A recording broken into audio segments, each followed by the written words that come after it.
Direct मेन पॉइंटआव फैखाबाय आं बारा गिदिं गिदा खोथा बुंलिया। मानगोनां हाग्रामा महिलारी सार, नोंथाङा मानगोनां प्रमद बर' सारनि गिदिर गिदिर मिशन लानानै खामानि मावनायखौ गासैखौबो केलेंकारि आरो फैसा जानायनि इलिगेल होफैदों नङा होमबा?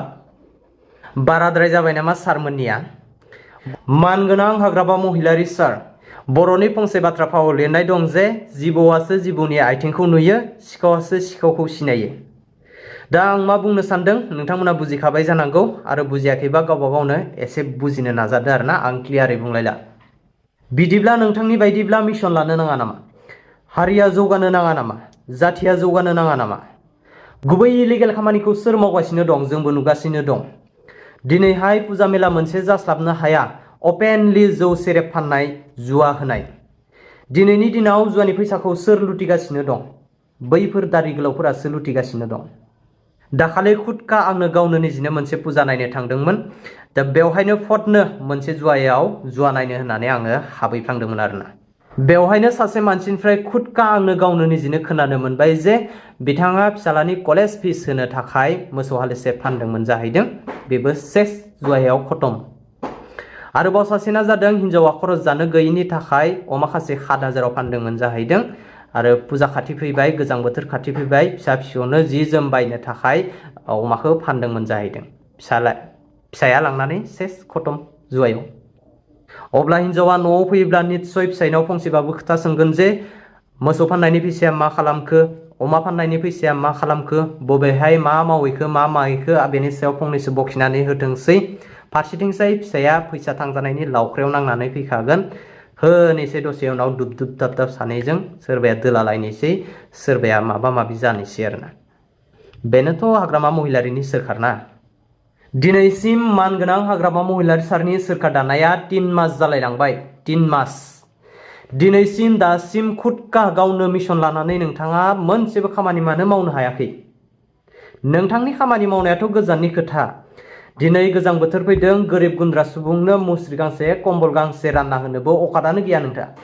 हाग्रामा महिलारिया मानगोनां प्रमद बर' सारखौ जेबो खामानि मावाखै होननानै रायजो राजाफोरनि सिगाङाव दिनैहाय इलिगेल होफैदों। लाजिनाय गैया, गन्थंखौ बबेहाय लादों नोंथाङालाय? दिनैहाय खुदका गावनो निजिनो खारथिं खारथिं फाउन्डेसन गायसनगासिनो दं, पिटा हास'गासिनो दं लामा बानायनाय, दालां बानायनायनि नामाव। बेफोर सोरनि सायाव? एसे लाजिनो सोलोंदो। बेफोर गासैबो खामानिफोरा मानगोनां प्रमद बर' सारानो सेंसन खालामखानायखा। दिनैहाय नोंथाङा अमा अरनायाव सैमा आगान होनो फैदों। नोंथाङा बे फाउन्डेसन नेम प्लेटआव नामखौ होनायनि सिगां 1000 फार लाजिनो सोलोंग्रोनांगौमोन। नोंथाङा दिनैहाय नामखिनिखौ लाबाय, खामानि फाखै जेबो गैया। आरोबाव बिटिसि सोरखारा मा खालामगासिनो दं जे मानगोनां प्रमद बर' सारा सेंसन खालामनाय खामानि सोलिखानायफोरखौनो लाजिनानै बन्द खालामनानै लाखोमानो नागिरगासिनो दं। आरो खायफा खायफा खिनिखौ लाखोमानो हायियाव, उपाय गैयियाव मावनानै होगासिनो दं मानगोनां प्रमद बर' सारनि सेंसन खालामनाय खामानिफोरखौ। এইটোতো প্ৰমোদ বড়োৰ দিনত অকল আলু নহয়, তাৰ যিমান মিছন আছে গোটেই কেলেংকাৰী। যিমান মিছন, ফিগ মিছন হওক, গ্ৰীণ মিছন হওক, বডোফা লাইভলি মিছন হওক, বা যিমান মিছন আছে সব বেকাৰ। এতিয়া আমি চাই আছো, আৰু মিছনৰ থ্ৰুদি যিখিনি কাম কৰিব ওলাইছিলোঁ, এইটো পইচা খাওয়াৰ, পইচা কেনেকে ওলাব লাগে, ইয়াৰে মিছন এইটো।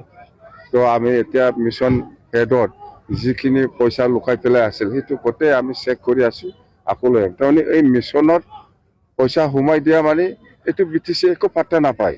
এই মিছন ডাইৰেক্টৰে ডাইৰেক্ট কিবা কিবি দেখাই পেলাই পইচাটো ওলাই লৈ যায়। তো এইটো সেইটো আমি একো গম নাপায়। সেইকাৰণে আমি এতিয়া এই মিছনৰ দ্বাৰা আমি কাম নকৰিম। মিছনৰ যিমান একাউণ্ট আছে আমি ক্ৰছ কৰিবৰ কাৰণে অলৰেডি ডিচিশ্যন হৈছে, ডাইৰেকশ্যন দিছে, অলৰেডি আহিছে কিছুমান।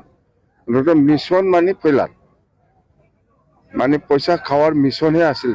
একো পাত্তা নাপায় যে আমাক কোটি কোটি টকা ব্যৱহাৰ কৰিছে সি মিছনৰ নামত। এডুকেশ্যন কিবা মিছন, কিবা ফিজিক মিছন, কিবা গ্ৰীণ মিছন, কিবা মুঠতে এনেকুৱা বা এগ্ৰিকালচাৰ মিছন, এনেকুৱা মিছন কৰি কৰি পইচাবিলাক এই মিছনৰ হেডত সি ডাইৰেক্ট ডাইভাৰ্ট কৰি পেলাই ৰাখিছে। প্ৰত্যেকটা বেংকতে আছে এনেকুৱা একাউণ্ট। এনেকুৱা একাউণ্ট আছে বহুত বেংকত আছে 10-12টা বেংকত একাউণ্ট আছে এই একাউণ্টত মিছন ডাইৰেক্টৰসকলে পইচাটো থৈ ইয়াৰ পৰা ডাইৰেক্ট ওলাব পাৰে আমি বেছি একো পাত্তা নাপায় সেইকাৰণে আমি চৰকাৰ অহাৰ লগে লগে এইটো আমি ক্লজ কৰিছোঁ আৰু এতিয়া পইচাটো আস্তে আস্তে এই বেংকৰ পৰা আমি নিয়ম অনুযায়ী আমাৰ প্ৰিন্সিপাল VLA একাউণ্টত আমি আনি আছোঁ মুঠতে এতিয়াতো আপুনি একো ক'ব নোৱাৰে মিছনে কি কৰিছে কৰা নাই সেইটো অডিটত আহিব সেইটোতো আমাৰ সেইবিলাক ৰেছপনচিবল আমি নল'ম মিছনে ক'ত কি কৰিছে কৰাৰ মুঠতে একদম ফেইলাৰ এই মিছনটো পইচাটো কেনেকৈ ওলাই পেলাই খাব লাগে ইয়াৰ কাৰণেহে মিছন আছে দেই থেংক ইউ